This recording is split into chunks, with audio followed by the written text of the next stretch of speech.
Hey, and welcome to the Katlan French Show. I'm Wayne Byers. Coach Katlan French here, coming off the Gulfport game, victory 7-6. Congratulations, Coach. Thanks, man. We talked about Gulfport all season long, and the whole time you told me they're no slouches. Their record may not show it, and you told me the other time they're probably the best 1-8 team in the history of high school football, and it showed. I mean, they had a quality team. Yeah, very good team, and we weren't. We were trying to preach to our guys all week that Gulfport had to suffer a few forfeits this year because of some COVID issues, and they had played all the teams that we played just as tight as we did. You had the Ocean Spring game, which was a one possession game, just like us. They got thumped pretty good by Harrison Central, just like we did. They played D'Iberville way better than we did. We knew what they had. I mean, we knew the athletes they had, and they could have easily, that game could have easily determined who was the 4 seed. Absolutely. And we knew that, and we tried to knock that in our kids' heads all week long. And great team Gulfport had. They're always good. They always have good athletes. They always suffocate you defensively. And, we were very excited and happy to win that game, and very pleased with the effort of our kids because they rose to the challenge on many occasions in that game. Yeah, no question. They had a ton of weapons. Yep. Their defense played good. So let's talk about our kids for a little bit and some of the big things that happened during our game. So the first thing I want to talk about is KK Kendrick. I mean, he had to work for every yard he got that game, didn't he? Yeah, he did, and he's been like, and that's happened sometimes this year. And they were giving us that 5-2 box with the cover 0 in the back end, and all the yards you're going to get running the ball are going to have to be tough yards in that particular defense. But I thought our offensive line did very well at times. They did the best they could. Most of the blocking issues were coming from the back end. But yeah, KK, I mean, he ran for, I think it was 117 yards or 111 yards, somewhere around in there. And you wouldn't know that if you were watching the game, really, because all his yards, I think we gave him 29 carries, which is probably a career high for him. But it was all, in up the middle for the most part, and a few outside runs, trying to get 2, 3, 4 at a time. So KK was extremely tough, played hard. He's done that all year. He's done it his whole career. And that's just the kind of player he is. Yeah. So the big news, he broke 1,000 yards, so Yep. 1,037 coming into the Oak Grove game. And what's really impressive about him is he knows how to fall, and it seems like every time he's not going to get another yard, he figures a way to get 2 or 3 more. Yeah, I mean, he's a violent runner. He runs to contact. I mean, he's not afraid of contact, and he's going to keep his legs moving. And the only way you're going to get him on the ground is to make sure that you get his legs out from under him and put him on the ground. But he's not going to go down easily, and he's never going to give up on a run. And that's why we love him as our running back. Very impressive. Let's talk just about players who were impressive. Braden Ratliff filling in for R.J. Moss, obviously a big impact on our defensive line, and he came in and did an now outstanding job. I think he even had a sack, and Yep. He made a lot of big plays. Talk about Braden a little bit. Yeah, so Braden has had some playing time this year. I think it was I think he started the first game of the year, when we were playing the wing T type teams when we went to a 5-man front. So he has had some playing time. He's played here and there, spot played here and there. Extremely athletic D lineman as a 10th grader, one that's going to make a lot of plays in his career here. And, he's very coachable, very smart kid. He's a 2-sport athlete, plays basketball as well. And, just one of those good, solid, athletic defensive ends, kind of reminds you of a Marcus Dickey in a way, and that's kind of some of the things we can look forward to with him is he can kind of fill that role when Marcus leaves next year. So we're excited he's on our team. Yeah, that's exactly what I thought. You got a big loss coming in the defensive end position, and the way that he played is very encouraging going into the next season. Extremely. Let's talk about Ethan DeMatos. He played all heart this game, and he had a couple diving plays, knocked down some balls that would have been big plays for Gulfport. We seem to call Ethan's name a lot this game. Yeah, Ethan is one that he's very similar to Thomas in the way that he's always going to be in the right spot, specifically in the run game. Extremely good tackler. We always knew coming up back when he was an 8th grader, 9th grader, that he was going to be a big time player for us. Fortunately for us, with injuries last year to AC and some other linebackers. We had to throw him into the fire as a 10th grader. So he was able to get a lot of those mistakes out as a 10th grader, and now that he's a junior, he really has a feel for the position. He has a feel for when it's run pass and where to fit when it is run and where to drop to when it is pass, and got a good knack for the game. Very smart player. Another two-sport athlete, plays baseball, and just a very good player for us. Demarion Fillmore, I mean, the big news was the interception, right? Very athletic interception. Went up and got it. But he's another name. We just said his name a lot of good defensive plays. Yeah. Demarion Fillmore really grew up for us in this game. Being a 10th grader that started, I think, every game, maybe except for one this year. And early in the seasons, you saw him make a lot of those. Him and Aiden both Harrison, that they're 10th graders back there in the secondary. And I tell you, two places you really try not to have 10th graders playing is in the secondary and the offensive line. But obviously the 10th graders we have on the offensive line and the secondary are special players. They're going to be good players for us in the future and are good players for us now. But Demarion, really set the edge for us a lot. Came down from second level depth at 10 to 12 yards deep, set the edge for a 1 yard loss a few times, and he made a lot of mistakes earlier. He's really listened. He's really paid attention. He's taken the criticism of his coaches and his fellow teammates that are seniors. And he's really grown up this year, and you saw it really come to fruit, in this game this week and in the biggest moment. So we're very happy. Fact of Kai Etheridge being out, you don't think a whole lot about your kicker, and we don't kick a lot of field goals. However, the impact was not that Tristan didn't do a great job. Came in, made every PAT that he had. They were all line drives, and he got them in there. But on the kickoff, I think we really felt it because it seemed like Gulfport started about the 45-yard line every drive. And it was really as a result of the kickoffs. Yeah, and one of the main reasons to go off that is they had two really good returners back there, and if you're going to kick it off deep to people, you want to at least get some air underneath it so your kickoff team has time to get down there. What we didn't want to do is Tristan kick a line drive to them or a one hop to them, and they have all the space and be able to set their blocks up. So those are the reasons for the little squib kicks and things like that. Not having Kai the last two games has been extremely stressful for our team. Thank God for Tristan, who's just a good player, good, solid. He can do almost anything for your team, and he's done a great job for us punting, and he did a good job putting the extra points through in the last 2 weeks. But Kai is definitely one that it makes a huge impact. People don't really understand how big a kicker is.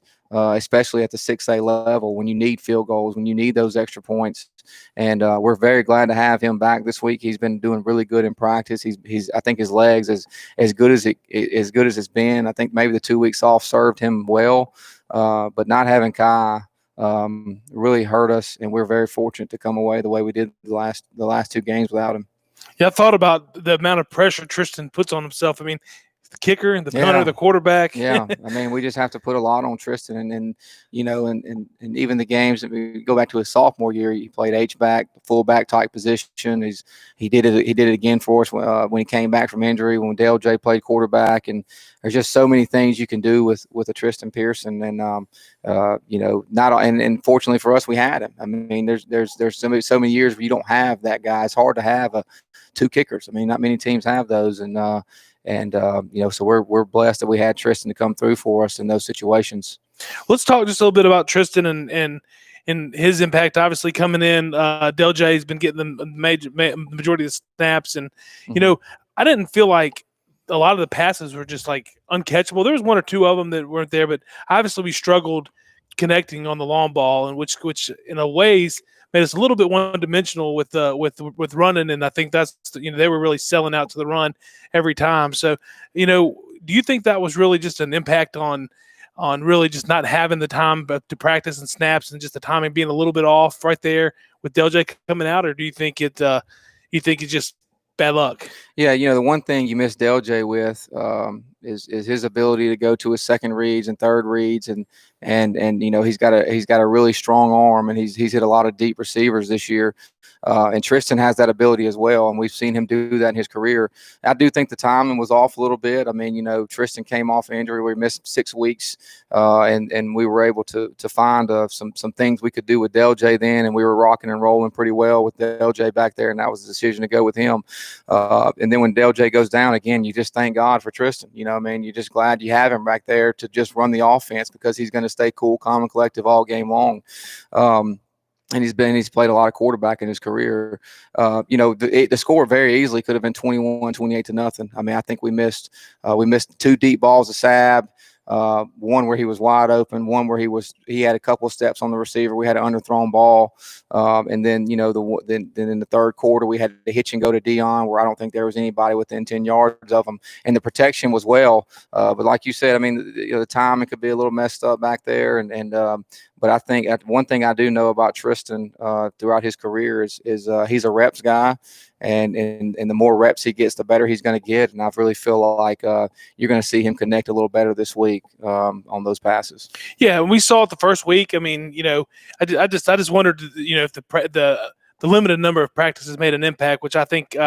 Yeah, sure, man. Sure, it makes an impact. I mean, if you're not, the more reps you get, the better you're going to get. And I think Tristan was a little rusty, but he overcame it, and we overcame it, and we got the W. So one more question about Tristan and kind of ending this game, and it's easy to armchair quarterback from up in the box and whatever, but we were watching, and as we talked about them kind of selling out, their safety was 5 yards off the ball, and do we ever think about basically just booting Tristan and letting him run? Or are we worried about him getting injured? Booting him to run, or booting him to pass? Basically faking that little counter up the middle, and then just kind of booting him out and let him do a quarterback run. Well, you got to think about this, and yes, we are definitely afraid to get him hurt. I think it's deep down inside he's a little bit afraid of getting hurt, because he's been hurt twice, and where he missed almost the whole season last year, and almost missed the whole season this year. The thing you got to understand when you're talking about running Tristan is, we had 3 quarterbacks going into this year, and not many teams are going to have more than 3. I don't know many college teams are going to have more than a first, second, third string quarterback. Chad O'Neal is no longer with us. He is hurt. He's out for the year. Del J. Bailey is no longer with us. He's at home. So if Tristan Pearson gets hurt, you're looking at, where do you go from there? And we do have options, but it really limitations. You're really limited if Tristan goes down. So we have to make sure we keep him healthy. And we went to him late in the game. We did the quarterback sneak for a 7-yard gain, because we knew they were leaving that gap. We did a couple quarterback sneaks with him. He scrambled on a few runs, but we can't afford to lose 12, and that has a lot of the thinking on that. Oh, no question. That's kind of what we figured up there. We just kept looking at it and said, if we just put him around the end, there's not going to be anybody within 15 yards of him. Right. So, well, you got to think all this too. I mean, it looks like there's 15 yards there. And I think back to the Vicksburg game where he got hurt. There was 15 yards there in the Vicksburg game when he took off running, and Vicksburg had a lot of speed, and they clamped down on him. And we've seen that story twice where he just gets tackled. And it's not a vicious tackle; it's just a landing. I don't know if it's something. I don't know what it is, something to do with his body type. But when he hits that turf hard, his shoulders, I don't know. And we're very worried about that, and we can't have that happen to our team. And if you notice, Gulfport is extremely fast. Maybe it's the fastest defense we've faced all year long, and so they could cover some ground really quick. Even when things look like they're there, they may not be there. Yeah, great play call on the sneak, by the way. I mean, third and 9. I mean, nobody was expecting that. Yeah, I mean, I can't take credit for that. I mean, we were talking in the timeout huddle, and Moss was talking to me. He's like, I really think when we do the orbit motion here, we quarterback sneaking, because they, as you mentioned earlier, they're really selling out. They're really flying, and they were in a 5 and a 4-eye backside, which gives you a little bit of space in that B gap area. And we knew we were in 2-down territory. Biggest thing, we wanted to make sure they had no timeouts left, and so we knew by doing the quarterback sneak, even if we did only get 2 to 3, we were going to go for it on 4th down and try to figure out a way to get that first down. And luckily for us, it was 4th in inches, and we were able to get the first down and win the ball game. Yes, sir. So let's talk just a bit about some special teams plays. So obviously the big fumble on the punt, Jacob Arguelles went down and got the ball. That was a big turning point, I think, for us. Big turning point because I think there were 2 turnovers in the whole game. We turned it over once off a fumble, and they turned it over once off a muffed punt. And the difference between the game is we got points off the turnover. That was pretty much our best drive of the night. I think we got the ball in the plus 40 or around that area, and we really ran the ball well on them. And we had some big holes for KK, and I think he, ended up running over a guy to get into the end zone on the last play, and so that's one of the things. I think I've said it on here before. We really preach trying to make sure we take care of the ball, and I think we've had 1 turnover in 2 games, and so that's solid. We got to do a little. We got to make sure we don't turn the ball over this game because we can't afford it. But the fact that the turnovers were even and we capitalized off the turnover we got, and they did not capitalize off the turnover they got, made a huge impact. Yeah, we actually had 2 with the interception also, but that KK fumble was really uncharacteristic of him. That's yeah. I think it came down to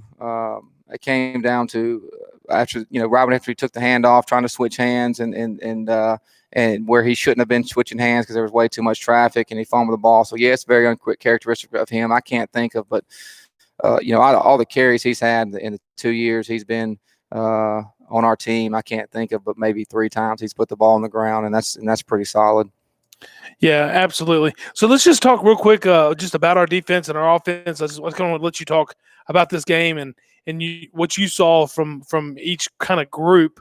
My thought was obviously, Gulfport moved their quarterbacks around. They had Breck in, the guy that started against us for the beginning of the season. Yeah. Then they moved to the Brown kid, who's more of that running style quarterback. And when they struggled a little bit with Breck, they put Brown in and we shut him down. They never went back to it. I thought that was a big deal for us. But just kind of talk about the job our D-line did this game. Yeah, D-line did a great job, and we were in the backfield a good bit, and I think off the play they scored on, the biggest thing about it was he scrambled. He got pressure and he scrambled, and we had some DBs take their eyes off their receiver late in the game, late in that play, and you can't take your eyes off your man when the quarterback is scrambling.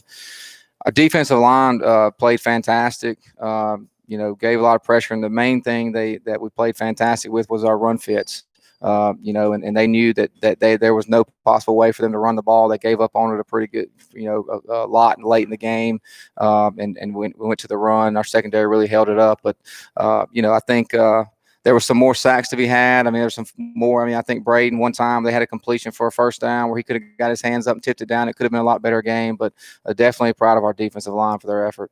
So, number 90, I'm sure he was excited to beat Gulfport, actually coming from Gulfport to Biloxi there. So. Yeah, Zach Harris was extremely happy to beat Gulfport, and we're very happy for him. And I think we had a guy over there at Gulfport that transferred from here that went to Gulfport a couple of years ago, so we were definitely happy to get after him.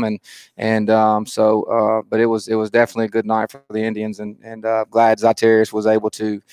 Number one, glad Zach Harris is on our team, and number 2, glad he was able to get back at his old team. Good deal. So talk about our linebackers. Obviously, we talked earlier about Ethan, and we always talk about Thomas. Just kind of talk about that linebacker group. Yeah, so Thomas and Ethan have been solid all year for the most part. Coach Sav has done a great job with them and getting them lined up and knowing where the run fits are, and they're just extremely smart. Played a lot of football, know how to read the guards very well, know how to know where the run's going. I thought they did a good job in the passing game. One thing we had struggled with in the years past with Gulfport was our linebacking play in the passing game. With the slants and all the benders and all the things in the middle of the field that the linebackers got to get out on. And I thought they did a great job with that and identifying run and pass. And Ethan and Thomas have done a great job for us all year. Thomas is. He led the 6A in tackles. I think, I can't remember if he led the 6A in tackles last year, but he led this year, and he's been up there in that top 3 range going back from his sophomore and junior year. And so definitely proud of his effort. He's always given high efforts his whole career, and he's a very good player. That's quite an accomplishment. Very much so. So talk about the secondary. Obviously, now we were tested, I think, more this week than we have been all season, maybe maybe with the Harrison Central game, Yeah. be the only one that kind of compared to it. And I think this week coming into Oak Grove is going to be a big test. So talk about our secondary. Yeah, it was definitely comforting to see our secondary play as good as they did against Gulfport, and we're definitely going to need that effort again against Oak Grove because they're going to have similar type receivers, if not a tad bit better. They're definitely going to have a little bit better of a quarterback, so we're going to definitely need to be where we're supposed to be. I thought Fillmore definitely stepped up. We talked about that. Chance did what Chance always does. And Day played another good game. I mean, there were some times that he got caught with his eyes in the backfield, and they weren't able to take advantage of it. But he was, for the most part, where he was supposed to be each and every play. And then Chance is Mr. Reliable back there, and he's always where he's supposed to be. So Coach Pike has done a great job with our secondary. And Coach Hill as well. And we definitely we knew where the ball was going almost each and every play. It was just a matter of fact of making the play, and they did a great job.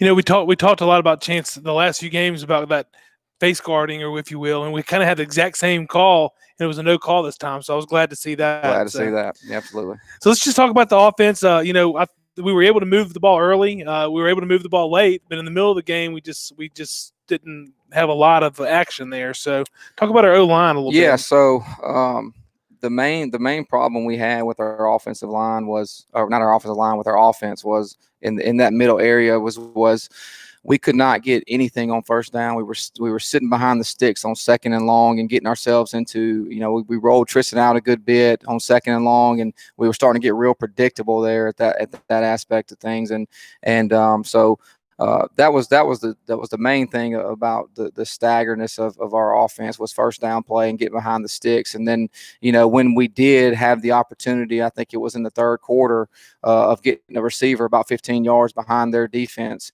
we weren't able to capitalize. And so they had no reason to think we were going to capitalize on it. We've done missed it 3 times. So that gave them the confidence to really add in the run game. They were so fast on the edge. I mean, really and truly, when we were, going out there early, I think they shut down our pitch game and all our tosses and sweeps and things like that early. So we were really trying to bang between the tackles because we thought that might be where it was. And then we lulled them to sleep a little bit. And then in the last drive, we got out there on the edge a couple of times with KK and were able to get to the other side of the field and milk the clock. So, it wasn't pretty, but we got it done, and very happy about it. Okay, we kind of talked about our wide receivers and quarterback there, but let's talk about a running back. I mean, obviously we used Sab a little bit, in the backfield. Took Sab. We were able to get, I think it was the scoring drive where we got Sab on a reverse, and we were able to get about 12 or so yards off the reverse, and that opened us up. That's the biggest thing about it. If you can just get a first down and get them off balanced a little bit, and that was what really staggered us in the second and third quarter. But yeah, KK did a great job. Sab ran tough. Wasn't a whole lot there the times we gave it to Sab other than the reverse, but he ran it tough as he could possibly could and took care of the football and blocked well. Sab did a really good job blocking. That was one of the main things we were happy with him for. And then he was able to get past the secondary twice, and we just didn't connect. So, Sab definitely brings something to the table that a lot of people don't have. He's a big body. He's fast. We just weren't able to get him in space much. All right, well, let's just move on to the anything else you want to talk about as far as Gulfport goes? We're good. Okay, let's move on to the Oak Grove game. I'm just going to kind of go through their schedule. Oak Grove 9-0, number 1 team in the state. So they beat Gulfport first game of the season, 52-29. Hattiesburg 66-27. So big numbers here. George County 59-24. Petal 37-20. Got a forfeit at Meridian. Terry, obviously a smaller school, 58-14. Brandon played them close, 24-22, which is encouraging because Gulfport went to 4 overtimes with Branding, Mm-hmm. so that's encouraging, I think, for us. And then beat Pearl 47-7, and then Northwest Rankin, which that was going to be who's going to get the 1 seed, who's going to get the 2, and they came out and beat them 56-30. So we haven't seen a team that puts up these kind of numbers all season. I mean, they've put up 401 points on the season, and to put that in perspective, D'Iberville, and who's number 1 in points in our district, has only put up 217. So yeah, they have a different dimension than most of the teams we've played because they got 4 receivers out there, kind of more Harrison Central-ish in a way, but they got really 4 receivers that can go, and they got a quarterback that can get it to them. they can score quick. I mean, if you're not where you're supposed to be, I mean, they can score just like that. I mean, they're scoring, they're scoring in 2 plays and three plays in a drive at times sometimes, and they don't take their foot off the gas. They're really going to try to put up as many points as they possibly can. You said the numbers. I mean, they're leading the state in points scored in 6A football, and so they're number one for a reason. Brandon has some success with them, so we've seen we feel like we have a really good defense. We feel like our defense could possibly be better than a lot of these teams that they faced. We got to make sure offensively that we keep our defense off the field. We cannot put them on the field as much as we did this past week.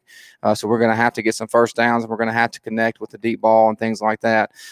So it's going to take points, but at the end of the day, it's going to take controlling the clock and controlling the possessions and trying our best to keep their offense off the field as much as we possibly can, and that'll eliminate some of these points that they're putting up. So you talked about the quarterback several times. Number 2, Kay Barnett, is a junior. He comes into the game 99 attempts for throwing 99 completions on 167 attempts, 1,653 passing yards. That's pretty impressive. Absolutely. I mean, they have the guys that, a lot of those passes, I mean, they're completing them at 12 yards or so, and guys are breaking tackles and getting upfield and scoring because they are extremely fast. I mean, every single one of them are fast. There's a reason. I mean, they're a great program with great players, and they're all in their school, and there's a reason that they are back-to-back, have been to the state championship back-to-back years. They're a 1 seed coming out of this year, and nobody's really challenged them. Some of these scores that you're seeing here, especially Northwest Rankin, are tight scores in the first half where they're able to leave you in the second half. And so, you just got to, the biggest thing is you're going to have to be tough, and you're going to have to know that they're going to make some plays, and you're going to have to overcome that. And you cannot make mistakes. You can't turn the ball over against them. That is the number one thing we can't do. And then in the kicking game, you're going to have to do everything you can to put them on long field. You can't put them on a short field. And if we do those things, we're going to give ourselves a chance. We do feel like that offensively, we have a lot of things that can work against them. If we can keep our defense fresh and keep them off the field the best we can, we're going to have a chance to be in this ball game in the fourth quarter and have a chance to go win it and upset Oak Grove in the first round. Hey, I think we do too. So, absolutely. So let's just so we talk a lot about the receiving and their passing. We talked about Kay Barnett's ability to throw the ball, but you got to respect his running ability. He's got a 100-yard game as a runner. He's averaging over 10 yards a carry. He's their third leading rusher on their team. So they come into this game 188 receiving yards, 184 rushing yards per game. So they're very balanced. Mm-hmm. They are balanced, and they're gonna, for the most part, and most of the formations they give you is very, you're gonna for the most part know what's coming, whether it's run or pass. Their quarterback, like you just said, his ability to run and scramble. He can extend plays, and when he extends plays, his eyes are downfield, and that's the biggest thing. He's a very mature quarterback, and he doesn't make a whole lot of mistakes. He's not going to give you a whole lot of opportunities to get balls in the air. Like I said, but he's been throwing to wide open receivers all year long. So he's going to extend plays with his eyes downfield, and then when there's nothing there, he's going to tuck and run, and he's going to get out of bounds. He doesn't get hit much, and then when they do their reads and zone reads or power reads or anything they do with him, he wants to run the ball. He's going to pull it down. He's going to run the ball. He's a smart runner. He's very shifty, and you're going to see him when you get out there. He's tall. He looks like a quarterback. I mean, he looks like your prototypical quarterback that can run. So he's a good player. All right, so the ball carriers for them: number 8, Cortland Harris, and number 9, Eugene Noel. Just to tell you kind of a little bit about them.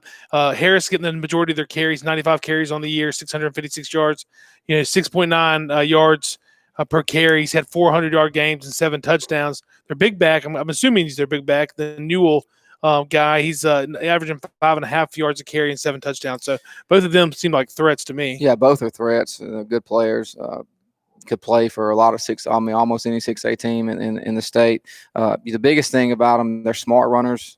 You see a lot of the things that the pedal did to us last year, where they get into 11 personnel or too tight, and they'll run the stretch. And then what they're very good at is reading the play as soon as they get the ball. You'll think they're going to the sideline, and then they'll cut it up and get as soon as they see daylight or see some, even if it's tough yards, they're going to cut up and get what they can. you're going to have to be where you're supposed to be. I mean, it's just another game, different story. I mean, we're where we're supposed to be. We have the guys that can get them down. They try to stretch the edge on us. We have either Sab on the weak side, Aiden Harris on the strong side that have done a good job setting the edge late. If we just got to make sure we don't overrun the play, because that's what they're looking for you to do. They're trying to make you overrun it. And if you're at home, you're fine. But if you're not where you're supposed to be, then it'll be a slow death, and they'll gas you for 4 to 5, and then set you up for deep balls and things like that. So the receivers, the two biggest receiver they've got, number 11, Tyrell Pollard, a junior, number 12, Jordan Coleman. They like to go in successional numbers on their studs, apparently. Yeah. The Pollard kid's coming in, averaging 95.3 yards per game, 12 touchdowns on the season. He seems to be their biggest target. And then the Coleman kids, he's got 30 yards a game, 4 touchdowns on the season. Yeah, they're all just extremely solid. I mean, they'll get in the empty on you a good bit and spread you out, and they'll send a dummy route right down the middle of the field, and then bring a seam right up the hash on you. And they did that a lot against Pearl and some other teams, and so very good. I mean, they get the ball in space, they're going to do.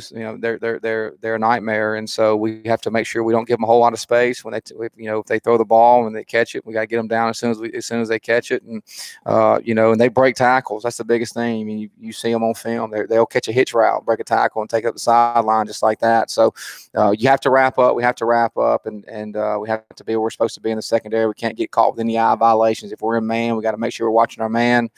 We're in zone. We got to be in the right area after we make our reads, and then at the same time, when after the pass, after you have established that it's not pass and it's run, you got to get your run responsibility and then take care of that as well. So, we got our work cut out for us, but we look forward to the opportunity because we think our secondary is playing as good as they can play, and we think our defensive line can get some pressure. And if we can do that, we can make some plays, and we can somewhat slow them down a little bit, and then offensively, make sure we control the football. Sure. I want to talk just, we talked a lot about their offensive stats, but defensively, they're no slouches either. I mean, we come in, I think we match up fairly decent as far as turnovers goes. They've had 6 interceptions. We've had 6 interceptions. They had 9 fumble recoveries. We've had 7. But the stat that really stood out to me is their stack stats. I mean, they've had 41 sacks on the season. I think we've had like 21 or 27. Right. They're a spread league. I mean, every time they play a game, they're playing against a team that gets 4 wide or 11 personnel or something like that. So that's going to open up a lot more sacks. When we're playing, a lot of teams that aren't as spread, you're D'Iberville, you're not going to have a whole lot of sacks against the D'Iberville team. We haven't been sacked a whole lot since we went to our new offense. And so when you're playing those type of teams, a D'Iberville, a Hancock, even though we did get a few sacks against them, and then, the first 2 games of the year where you're facing a Vicksburg who's wing T, those are not real big sack games. You're mostly read and run and trying to identify defense as a defensive lineman, how you're gonna take on the run block, whether it's you got to spill it, whether you got to base it, things like that. So they're getting a lot more opportunities to get sacks. I think our defensive line matches up just as good as their defensive line. We got 2 guys off the edge, and you mentioned Braden Ratliff as well. But you got 2 with 8 and 9. You got guys that are I think 8. I think RJ is I don't know, he's like 6th or 7th in the state in 6A in sacks right now, and so we have guys that can go get it too. So if we had those opportunities, I think you might see our numbers up a little bit more. But to say that their defensive line is really good, and I think they run a 5-man front, and they got 2 guys standing up on the edge. They're gonna very similar to what Gulfport is going to be, a 5-2 covers 0 in the back end, and so we're going to have to make sure that that we're able to handle that a lot better than we did last week. Yeah, based upon their jersey numbers, I guess doesn't always mean anything. But number 19 is their leading tackler. Number 7 is their second leading tackler. 19's got 76 tackles, 17 tackles for loss, and 10 of those sacks. So I'm assuming that are we going to see a lot of blitzing and stuff like that against them? You'll see some. I mean, most of the time, they're a 5-man team, so 5-man front team. They've been that way almost all year long, no matter what they play. And so you will see them bring a 6th guy from the linebacker level. Some. They're back in. They're playing straight up man. They're going to be man on the wide receiver. So we feel like we're going to have guys running downfield open a good bit. We just have to connect. But yeah, they'll bring some pressure. We're a very for the most part we're a difficult team to just bring pressure against, because if you're not where you're supposed to be, especially on the toss, if you bring pressure up the middle and we toss the ball, then you're going to lose your cutback player. So they're going to have to, make sure that that they account for that. And so, but just a stout defense. I mean, the type of defense you think a 1 seed would have, they're going to have. And but we feel like we have some answers, and we feel like there's some things we can take advantage of. Okay, good. So just a few questions for you here. What do you think their biggest weakness is?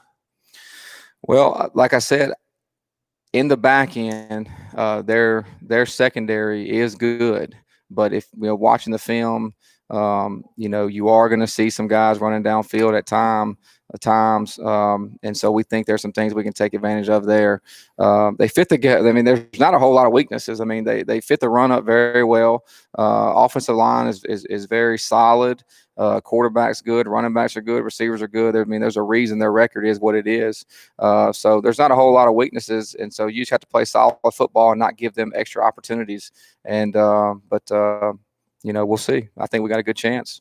Do you think they've seen a defense that matches up to ours this season? Yeah, I think Brandon's always got a very stout defense. So Brandon is one that's been very, very good. Obviously, you saw the Gulfport defense. I mean, and I think early in the season, with Gulfport, they had some COVID issues early. So I don't think they were all the way up to stout, but they've seen decent defenses, but I think we'll be one of the top defenses they played. So they got their hands full.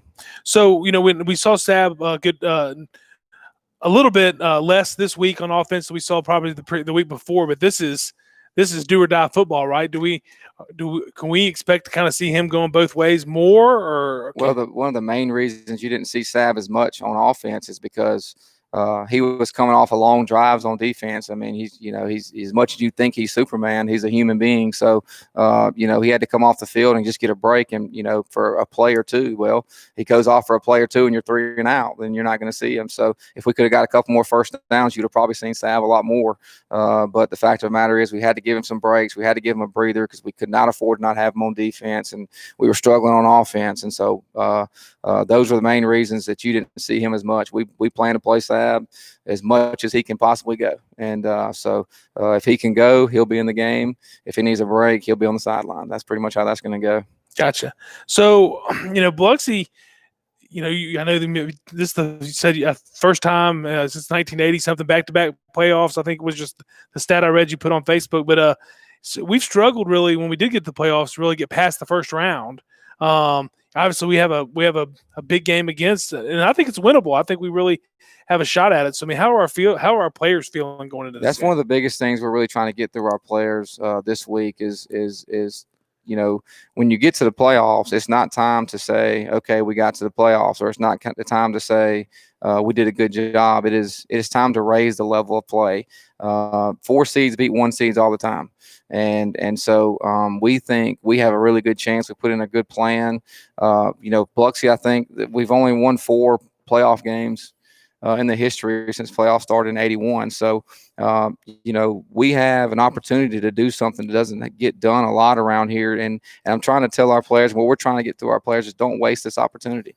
Make sure that you're getting yourself overly prepared from how whatever you do to get yourself ready, then do it times 10. I mean, this is the time to make sure, because people get upsets happen all the time, and we feel like we could easily be, if it weren't for injuries, if it weren't for COVID issues, we feel like we could easily be a 2-3 seed, and if things work out perfectly, we could easily be a 1 seed. We're a good team. We're not someone that anyone can overlook, and we feel like we have a good chance, and we're excited about the opportunity, and we're going to show up.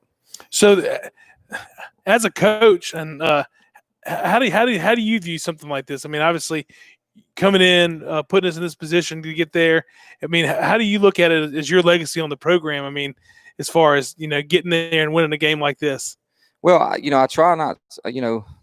Obviously, in the back of your mind, you want to be the best coach you can possibly. You want to be the best coach that's ever been here, and so I do want to do that. But my biggest thing is I try not to look too far ahead. I try not to look at legacies and things like that. I try to make sure I look at it one game at a time. And when I look at it, I see a tremendous opportunity that we have to make a run with a good group of players, a good group of seniors that have done so much for this program. And I don't want to see it end for them, and I know they don't want to see it end. And but at the end of the day, I want to see Biloxi taken to new heights. There's no reason that we should be struck, that our history should be what it has been, because there's we are capable of so much more than what there has been, and I definitely want to see this team brought to new heights. And I think we're trending in the right direction, and we're not finished this year. We have an extremely good opportunity to make something happen. So 2 more questions, and we'll get. I know we're running a little bit long here, but when we went to Petal last year, the environment there, you could tell, they take high school football, and it's a different environment. And I expect Oak Grove is going to be the same. This is a team that's won state playoffs, or state championships, that are there quite frequently. It's going to be a playoff style environment there. Are we bringing our band? Are we bringing all of our weapons to kind of bring us up too, or with all the COVID stuff, is that going to prevent us from doing that? From what I was told at the beginning of the year, with all the COVID things, is that the band is not allowed to travel. I haven't seen any bands travel this year for any of our home games. And I expect that's going to stay the same. If you want to know what a high school atmosphere really is supposed to look like, this will be a good game to come to. There's a lot that we're going to be able to learn as Biloxians. When you go to a place like Oak Grove, from the facilities, I mean, there's a reason Oak Grove is in the championship every year. There's a reason that they're always competitive. Petal, there's a reason they're always competitive. Just go to their stadium. Go and see what their fans bring to the table. Go and see what their band brings to the table, their dance team, their student section, all that. And you're going to see that this year. And I hope we have a lot of fans that come, and I hope they watch that game, and I hope they see what's going on over there on their side of the bleachers. And we're going to definitely try to imitate that from years to come, because I definitely want to see a better atmosphere at Biloxi.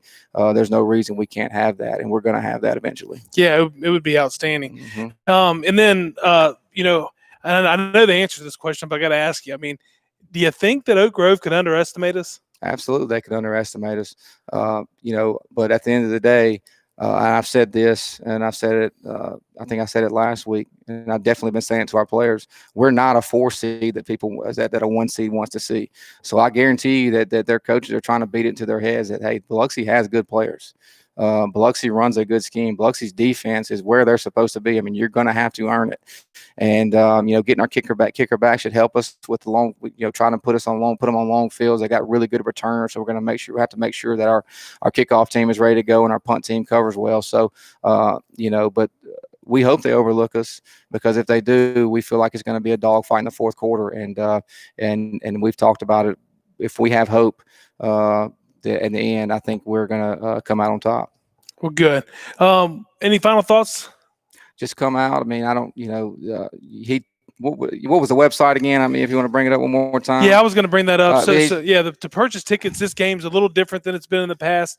You have to go to gofan.co, gofan.co, and you can find that also on the Biloxi Public Schools page. I think that's where I found it at. So go in and buy your tickets ahead of time. Yep. And please come out and support us. Come out and support the team. We've been working really hard this season. We really think we have a chance. And if you're allowed, you bring some sort of environment for these kids and create some sort of hype for them. It really creates an advantage for your team when you're out there cheering loud and being positive for your team and rooting them on, and it gets them going. So as many people that can be there, please be there. Absolutely. And if you can't be there, we're going to continue doing the NFHS network.